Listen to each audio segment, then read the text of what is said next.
In the rugged valleys of ancient Iran, an entire civilization rose and fell thousands of years ago, leaving almost nothing behind but silence.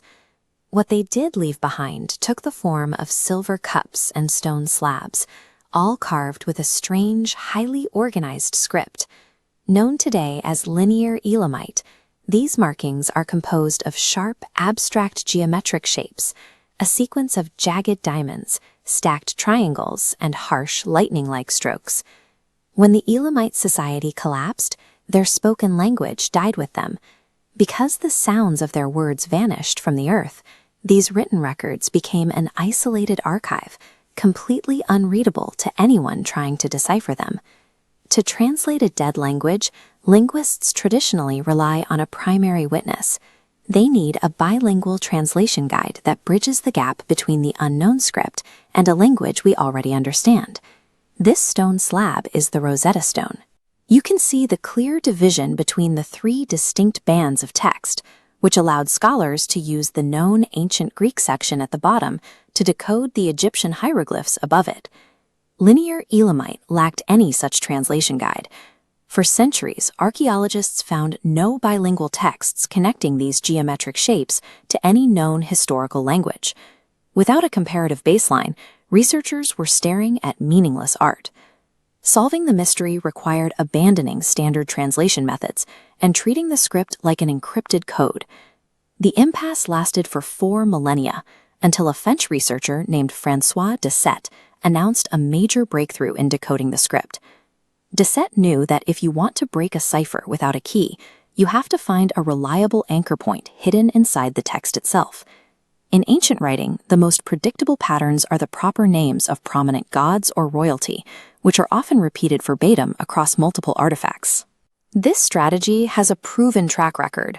Back in the 1820s, linguist Jean-François Champollion unlocked his own breakthrough by isolating the specific sequence of symbols that spelled the name Ptolemy.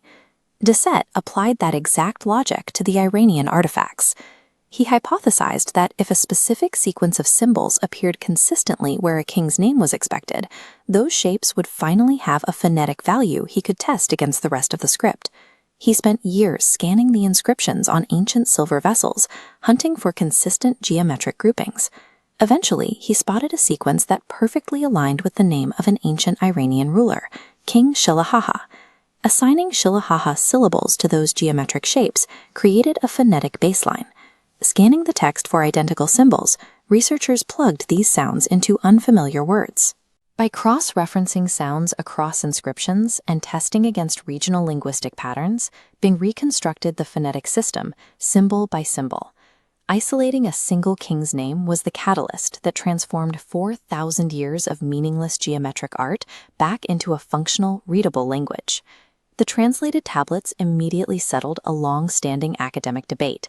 They confirmed that Linear Elamite was a local writing system developed entirely within Iran, not a derivative of neighboring scripts. As researchers read the texts, a sophisticated society emerged, characterized by intense political correspondence between regional rulers and the rise of massive, organized bureaucracies. The records also exposed the deep paranoia of those ancient rulers. Archaeologists translated rare, highly specific anti-witchcraft rituals designed to ward off dark magic and protect the king from unseen enemies. But alongside the grand political drama and magical protections, the tablets capture the ordinary rhythms of daily life. In fact, some of these intricate, seemingly mystical geometric patterns were carved into stone simply to record a receipt for beer. The decipherment of Linear Elamite ends 4,000 years of silence. It reveals that the concerns of the ancient world were remarkably close to our own, a mix of high-stakes politics, need for like, share, and comment. Subscribe.